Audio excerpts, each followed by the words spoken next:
days. All right. Last time we had met, we talked about section 5.2 and solving trig equations, and asked you to work on problems 15 to 46 or whatever. I want to point out to you that the problem set that's due on Sunday, I'm only expecting you to get through 30. So the rest of those problems we're still going to do. They're going to appear in the following problem set, but you don't have to worry about all the way to 46 for Sunday. Again, I'd prefer that you guys not drive yourself crazy and enjoy some of your breaks. So you can drive yourself crazy next week or the week you get back. Or you can pick away at it while you're, on vacation. You find a day to do a little bit of work or whatever. All right. Questions from homeworks? Mackenzie. Sure.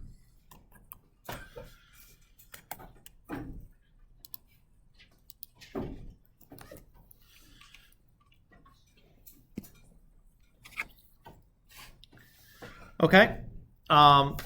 So going and looking at this, I don't see anything algebraic I can do because there's no common factors, there's no terms to combine, there's no fractions anywhere.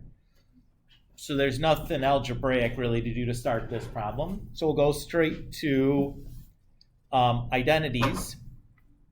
So you see the cosine of pi over 2 minus alpha, that straight away screams go to the cofunction identities and get that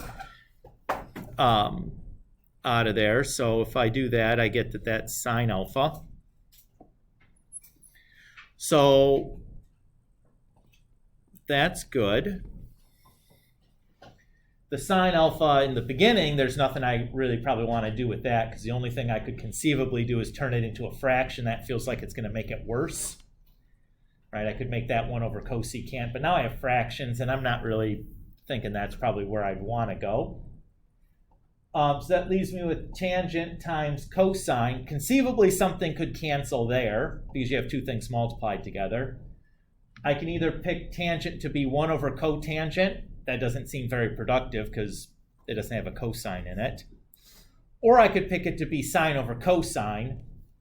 That seems like the better identity to use since we have it multiplied by cosine anyways. And when I write cosine, I'm just going to think about it as cosine over 1. Since I'm multiplying two fractions together, I think for me it's helpful to write the other one as a fraction, even if it's not written as a fraction per se. So there I can do some little reducing.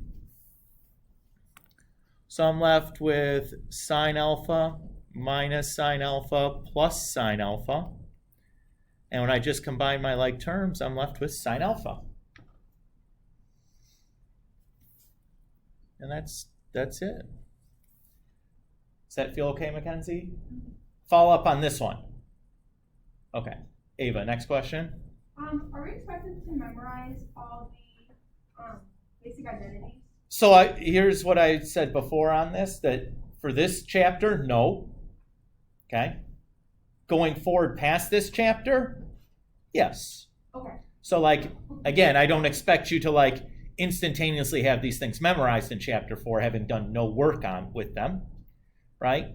But over the course of chapter 4, by the time we're finished and done with the test, from that point going forward, these basic ones I'd kind of hope that begin to be committed to memory. Who will be given these for homework quizzes and tests? Yes. Okay. Yes. Thank you. Yes. Oh my goodness, Max. 14. Sure. So again, we start by looking for algebraic things to do. So there's no common terms. There's no like terms. There's no common factors. But we do have two fractions. So what I would do is I'd say, okay, let's add these two fractions. In order to add two fractions, we need to have a common denominator. So in this case, looking at my two denominators, I have a 1 minus sine y and a 1 plus sine y. Is there any factors in common between the denominators? No, right?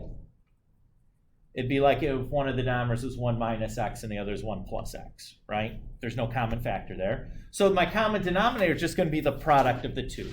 It's going to be 1 minus sine y times 1 plus sine y. So the first fraction, I'll multiply the top and bottom by 1 plus sine y. And the second fraction, multiply the top and bottom by 1 minus sine y. So 1 times 1 plus sine y, just 1 plus sine y. And then 1 times 1 minus sine y, just 1 minus sine y. In my denominator, I have 1 minus sine y times 1 plus sine y. So if I add the numerators together, I have a plus sine y and a minus sine y. Those just add to give me 0. And then 1 plus 1 is 2.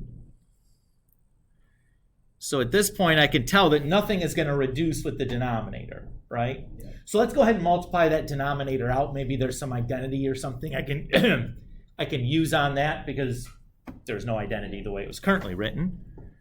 So I notice that's a difference of 2 squares. So I could either FOIL that out or just use the difference of 2 squares multiplication pattern. That gets me to here. So the one piece of reducing that might be possible is maybe in the denominator I have a 1 minus sine squared. That's 2 terms, like 2 things are being subtracted. It's possible maybe there's an identity or something I can use to get that into a single term. That would be the only simplification that's still possible at this point. So that's what I'm going to kind of do. One way of thinking about that is I see a 1 here. So I can use the first Pythagorean to replace that 1 with sine squared plus cosine squared. And that's good. I like that because I have a minus sine squared already in the denominator. So that'll combine with the positive sine squared that I'm putting in there. You could rearrange the Pythagorean identities, right? Yes. Okay. Yeah. Yep. It's still all doing the same thing as if what I did here. It's just whatever. It's however you feel comfortable. So those sine squareds canceled out because I had a positive 1 and a negative 1. And I have 2 over cosine squared y.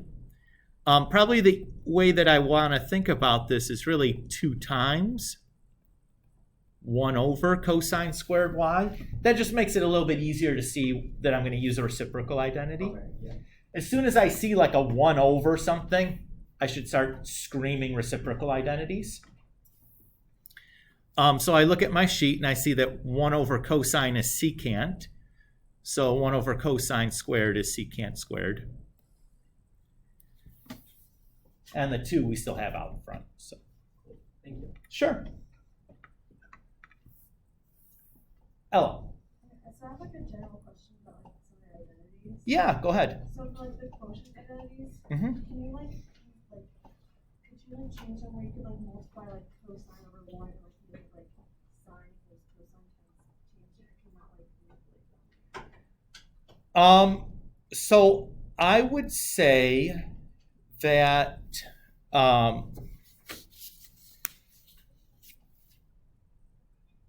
you can, but I would encourage you to only do that with the Pythagoreans where you have things that are added and subtracted. Okay. That I think is kind of fair game. Let's leave the multiplicative ones kind of as they are, because anything that you can do, you do the multiplication substitution, things will cancel and get you exactly what you would have if you rearranged it, kind of thing, you know, like, but the adding and subtracting ones, you can certainly like make your life a little bit easier if you are clever about how you're adding and subtracting things. Does that feel okay? Although you certainly can do that for like the problems like 1 through 6, that's often going to be quite helpful to rearrange the the quotient ones. And you can just show what you do there and then plug the numbers in to get what you're looking for. That is certainly fair game. On the simplify ones, I'd encourage you probably not to do that, just because it's harder for your teacher to kind of see what it is that you did. Grace.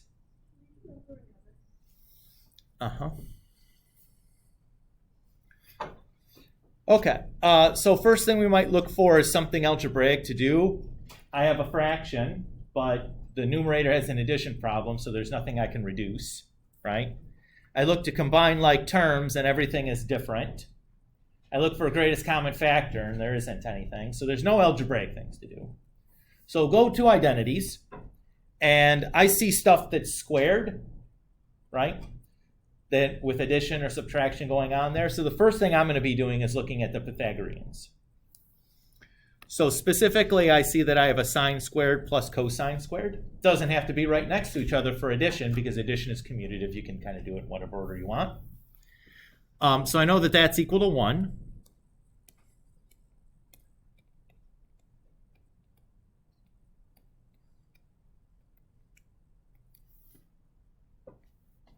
Cool there.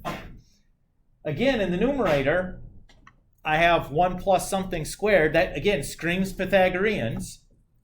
I'm going to go back there. I notice that 1 plus tangent squared is equal to secant squared.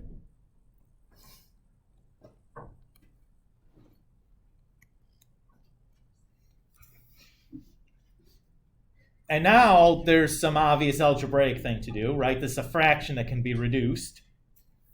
So I can cancel the secant on the bottom with one of the secants on top. And I'm left with just secant beta.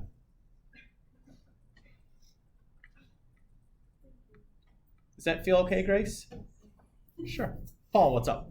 Could you do number 5 on worksheet 1? We haven't assigned that yet. Oh, then it's just a problem of the sign, right? Yes, we've just only assigned any of the problem set. That's why.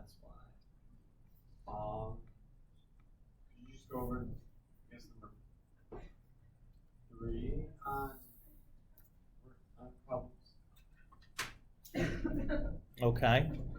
So it's saying to find the the values for the 6 trigonometric function. So we have cosine already.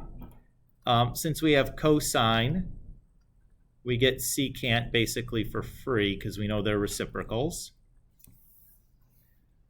So I got that one. So that's 2 down, 4 to go. The fact that I'm given a whether something's positive or negative, that's screaming to me that I should be using one of my Pythagoreans. So the Pythagorean that I'm going to want to use is the one that either involves cosine or secant, since I know that I know this and I know this. So the one I'm going to choose to use is P3 that says tan squared plus 1 equals secant squared, because I know about cotangents. That also gives me tangent. So that's the one that I would choose to use. So I have tan squared theta plus 1 is equal to secant squared.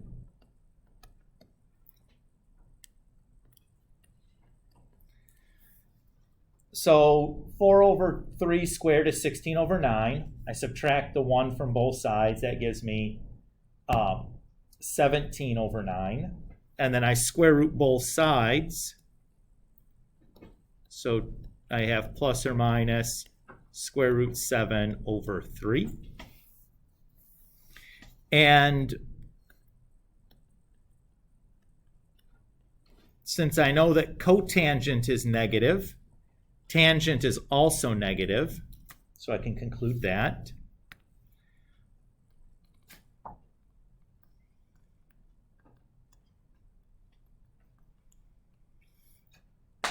And since I know tangent, I also know that cotangent is the reciprocal. So after I after I rationalize the denominator, I get negative 3 root 7 over 7. So the last two I need are sine and cosecant. So I'm going to use one of the quotient identities to get that. So I'm going to say, okay, that tan theta is equal to sine theta over cosine theta. I'll multiply both sides by cosine.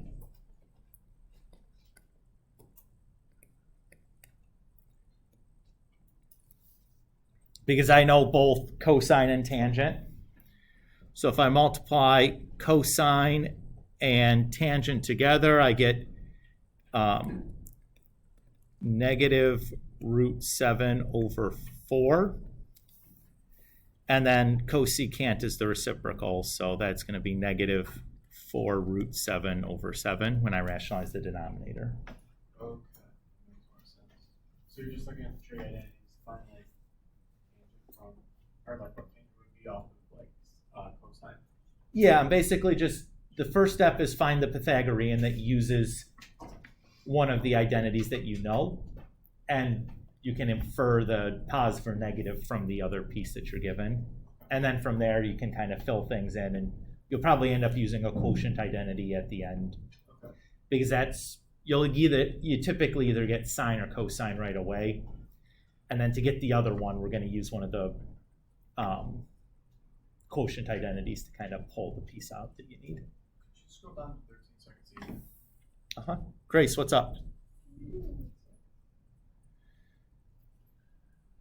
Yeah, it's the exact same problem. So cosine is the reciprocal of secant, right? Cotangent being undefined means that you had something divided by 0. So the reciprocal of that is tangent, so 0 over something is just 0, right? So the last two pieces we need are sine and cosecant. I'm going to use the Pythagorean that says sine squared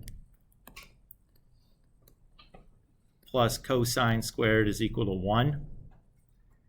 So sine squared is equal to 0. I square both sides, I just get 0. You don't have to worry about the plus or minus since it's 0.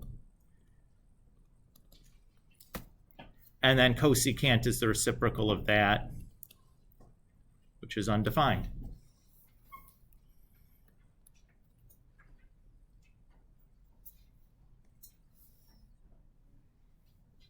Alex, what's up? Yep. So thing I'm going to worry about is the negative x's. So I go and I look at my odd even identities. I see secant of negative x is just secant. And cosine of negative x is just cosine. And then I'm going to use a reciprocal identity to try to rewrite either secant in terms of cosine or cosine in terms of secant. It doesn't really matter. Secant is 1 over cosine. It tells you that secant is negative x is x. Is that like an identity thing? If you look at the odd even identities, Okay. yep. It says secant of negative x is just secant of x. Oh, you're right. Oh. Alex, are you cool? Sure. Sienna. Sure. So the first thing I would deal with is the pi over 2 minus x piece. So that is just going to turn into cotangent using my cofunction identities.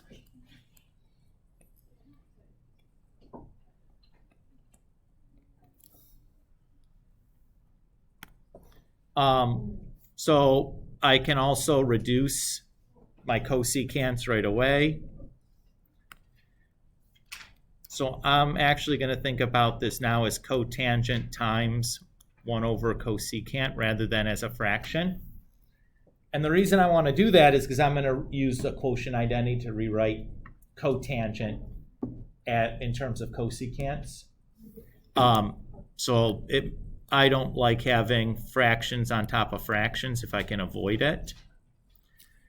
Sometimes you just can't really avoid it, but a lot of times you can, and I try to avoid it when possible. So there's that. So I'm left with 1 over secant. And if I use my reciprocals, that's cosine.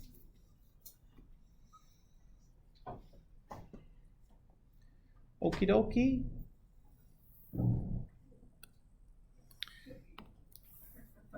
Peyton? Sure.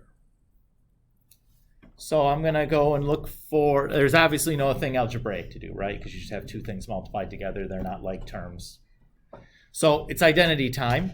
I'm going to go look at my identities. I'm either going to look for an identity that can rewrite cotangent with a sine in it, or look for an identity that can rewrite sine with a cotangent in it. The first is the one that's possible. So if I look at my quotient identities, cotangent is cosine over sine.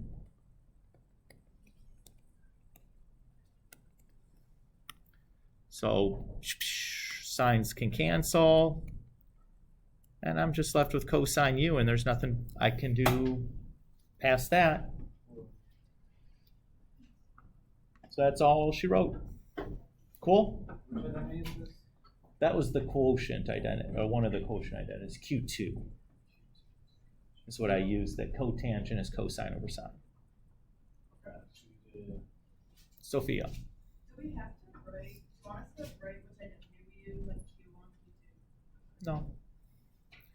So wait, you took, okay, so you took cosine over sine, and then just by looking at your letter. Well, I knew that it's being multiplied by a sine, so if I'm going to be able to simplify this, the identity that I want has to have a sine in it.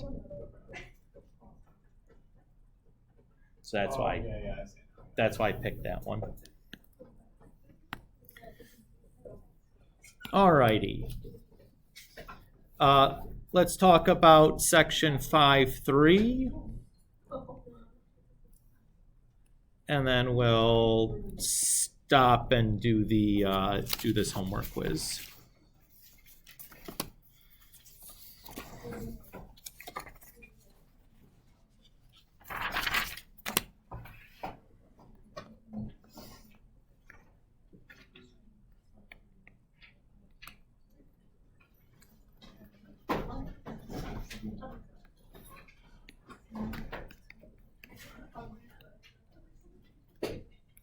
All right.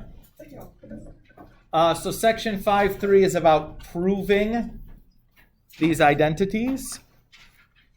We'll start with just some of my rules for doing this.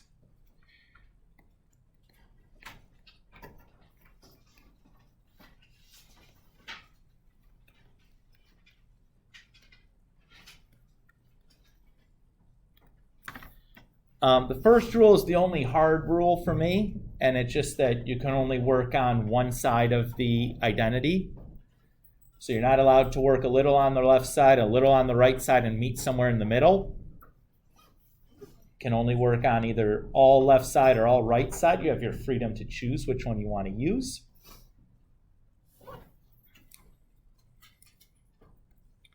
The other here are just kind of hints and suggestions.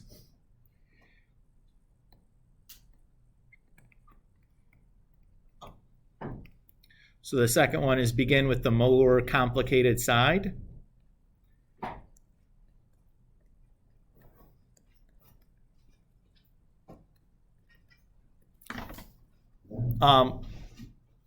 Either side is possible. It's easy, sometimes it's easy to pick either one. It doesn't make much of a difference.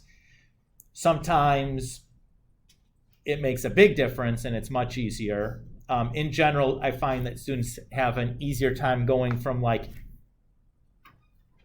something big to small rather than building something out that's small to big. It's kind of the reverse way of thinking that you're used to.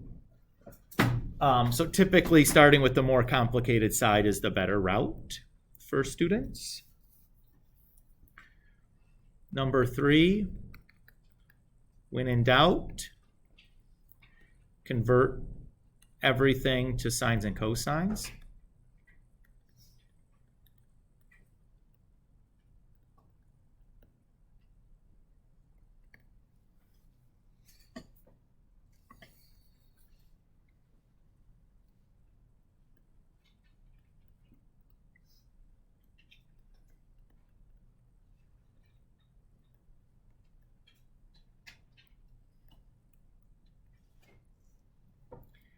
Number 5 is combined fraction, or number 4 is combined fractions using a common denominator.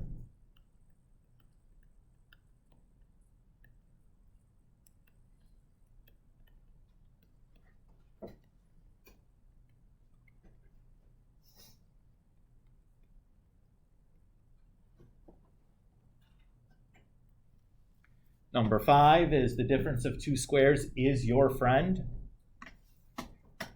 That comes up quite frequently when doing this. It's a really good thing to kind of remember.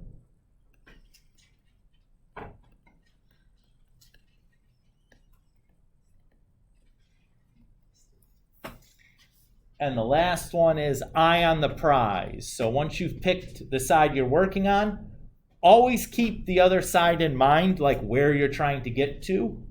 You can often infer some really useful information about what to do next based on where you're trying to get to.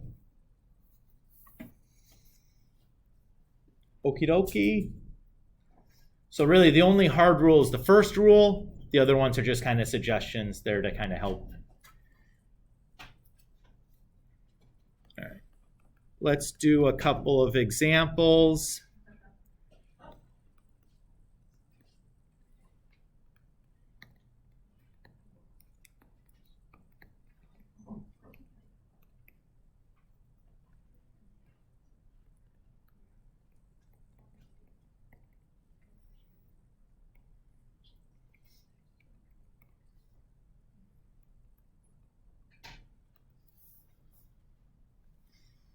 Okay, so tan x plus cotangent x equals secant x times cosecant x.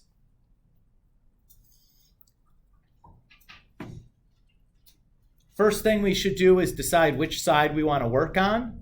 Again, it doesn't really matter, but I find it more often than not, choosing the more complicated side tends to be easier for us. Which side is the more complicated side, though? The left one. The left one, very good. Why? Because the other one has secant and cosecant. Right, but I don't know why that would make it why the left side is the more complicated. Because- Very good. So Luke says it's because we're adding on the left side, right? The left side has 2 things, 2 terms. The right side has 1 term. Typically, it's going to be easier to add 2 things together and get 1 thing than take 1 thing, break it apart into the sum of 2 things. Okay. That makes sense. So that's why I would choose the left side. Okay, so we're going to work on the left side. What would you want to do first on the left side?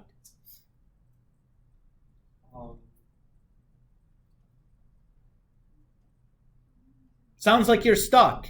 Did I have some advice for what you should do if you're stuck? Convert everything to cosine and sine. Okay. So to do that, I can use Q1 to rewrite tangent as sine x over cosine x. And I can rewrite cotangent as cosine x over sine x. So just using Q1 and Q2. Feel okay there?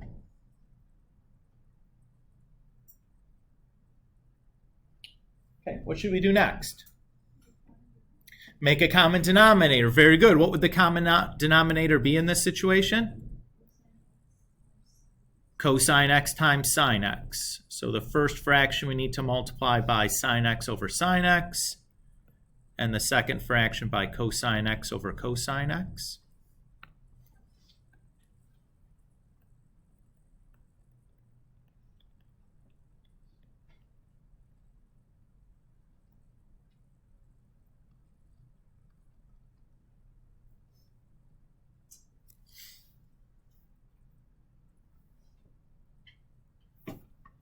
Sophia? And then would you switch sine squared plus cosine squared to 1 over? Yep, very good. So Sophia notices the numerator is the first Pythagorean, so we can just turn that into a 1, because sine squared plus cosine squared is equal to 1. Great. You like separate do 1 over sine x times 1 over cosine x? Yeah, very good. So we can just think about these as the product of two separate fractions, right? That's just like a basic algebra thing. And then from here, You can switch them to cosecant and secant. yeah, so we can just use our reciprocal identities to do that. And I think I had them written in the other order, so I'm going to take one more line to write them in the opposite order, or in the correct order.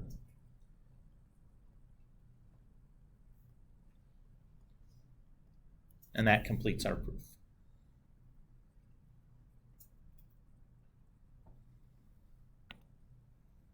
Okay. Let's do a couple more of these to just so that we feel good about it, and then we'll call her a day. Sound good? Okay, we'll do 2 more examples.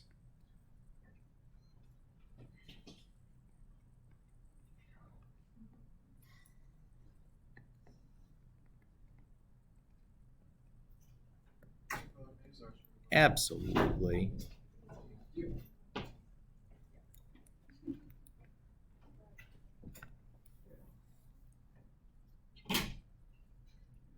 Okay, the next one, cosine x over 1 minus sine x equals 1 plus sine x over cosine x. Which side do you want to work on? Does it really matter? I think these are basically the same amount of complicated, so it doesn't really matter. Let's just work on the left for the sake of, typically we start on the left side and do things. I don't know. It feels like the natural side. If you're just like, yeah, they're both kind of the same. Okay. What to do next? So we're working on the left-hand side. It is.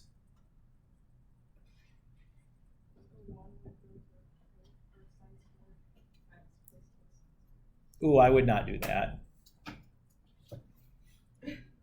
Instead, I would think about rule 5 and 6.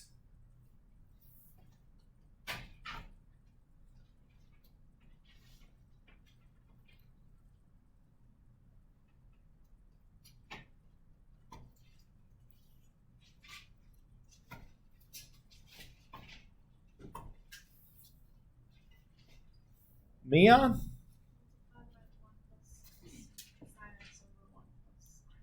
Yeah, so Mia says, let's multiply the top and bottom of this fraction by 1 plus sine x. So that's 2 good things that are happening there. One is that 1 plus sine x and 1 minus sine x is a difference of 2 squares. So that's good. We know that that's often going to be productive for us. The second is, if I look at the numerator of where I'm trying to get to, I have a 1 plus sine x in there. I don't see any obvious way that cosine is going to turn into 1 plus sine x. So I'm just going to force it to be in there by multiplying the top and bottom by 1 plus sine x. Everybody okay with that?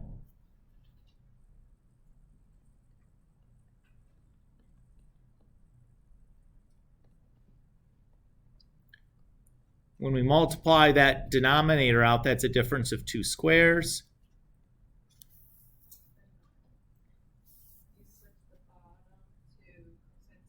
Yeah, so what Sophia is saying here is that we know that sine squared plus cosine squared is equal to 1. So if I subtract sine squared from both sides, I can say that cosine squared is equal to 1 minus sine squared. So that's what she's saying to why we can switch the bottom to just cosine squared. If you wanted to replace the 1 in the bottom there with sine squared plus cosine squared, the same result is going to happen. So it's really just 6 of one, half dozen of the other, which way you wanted to try to do that. They both accomplish the same thing. You end up with a cosine squared in the bottom, which is fine. Reduce is the word you're searching for. Yeah.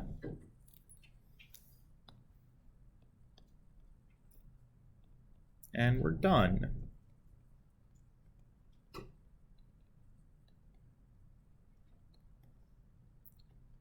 So for this one, the hardest part was that very first step, thinking to do that. I don't know that if there's any other way to get to the other side if you don't at some point make that realization. But that's again why we have the number 5 in the list of rules, right? Difference of two squares is your friend. Okay, here's our last one. And then we'll get it to this homework quiz.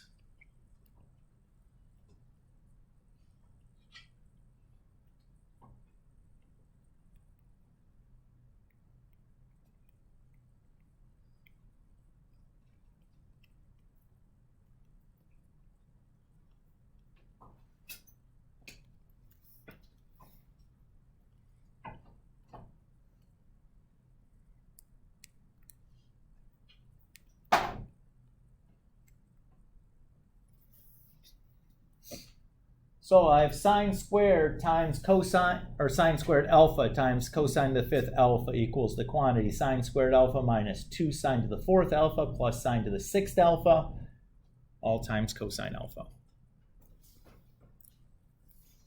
Which side do you want to work on? The right seems like the more complicated side. That's the natural choice. I'm going to tell you right now that's probably not what I would do, but that is what I would expect you guys to, the choice that you would make, and it is certainly possible and not that difficult to do it this way. But I would end up probably, knowing what I know, have done the left side, but this is a natural choice. Ava. Can I ask a question? Absolutely. Thank you. Okay. What do you want to do first here on the right-hand side? Distribute, right? Eye on the prize. Oh. It's a multiplication problem that we want to get to. If I distribute, it turns into an addition and subtraction problem. Probably not the direction we'd want to be going. What would you do? Well, the piece that if I don't want to distribute the cosine in, I'm going to be looking inside the parenthesis, right? Okay. Take a look at the eye on the prize again. I need to have a sine squared multiplying at some point, right? Look at what's inside the parentheses. Is there a way to do that? You just like take out the sine squared. Yeah, there's the greatest common factor sine squared in that parenthesis. Let's just factor that out. And I'm going to use a bracket here because, I don't know, because it feels like it's going to just be kind of a little bit neater.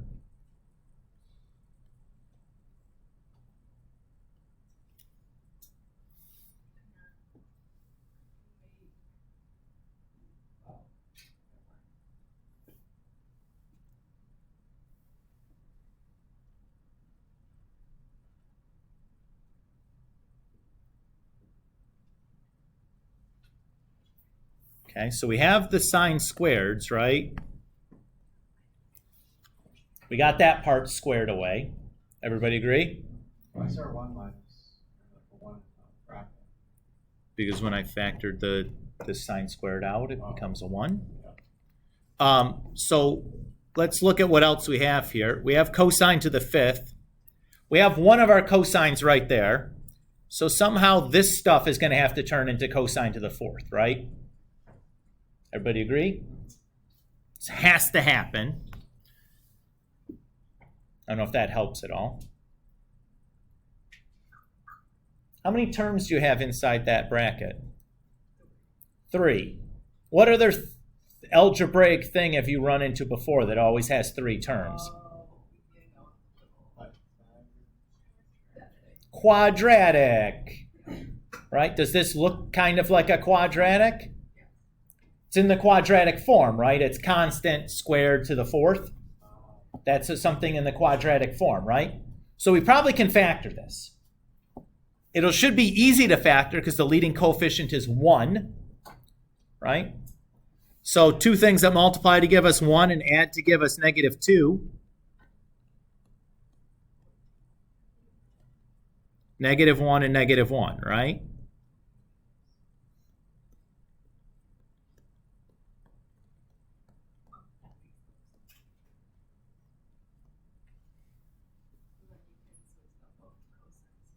No, you can't. No, remember we said that sine squared plus cosine squared is equal to 1. So cosine squared is 1 minus sine squared. We have sine squared minus 1. Is there a way to switch the sine squared minus 1 so that it's 1 minus sine squared?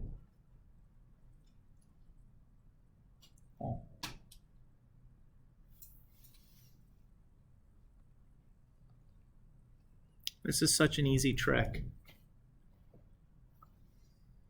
Anybody? Can you take, no. We're going to factor something out.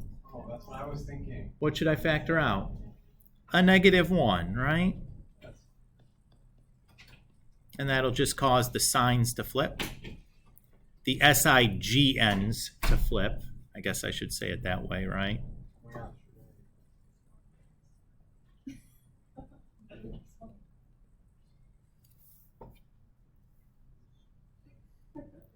And now, Sophia, it's what you want it to be.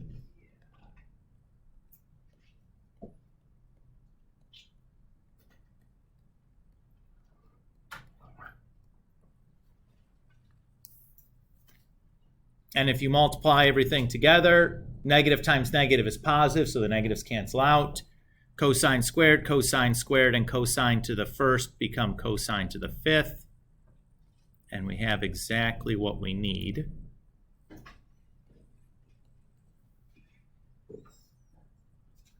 That was a little tricky, right? Let me show you what I would have done working on the left-hand side. So the first thing I would have observed was that, oh my God, whatever. We have this extra cosine alpha at the end, right? So I'm going to separate that. I would separate that part out.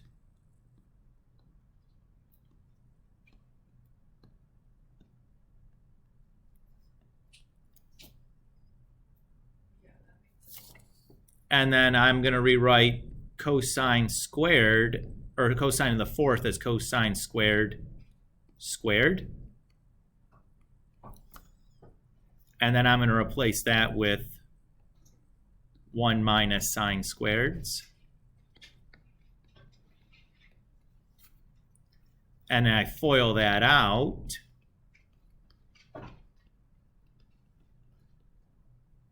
Oops.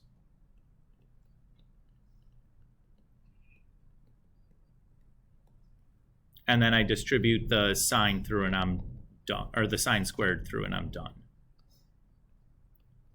Now I liked this way better personally because instead of factoring, I had to FOIL and distribute, which is easier typically to me than factoring is, right?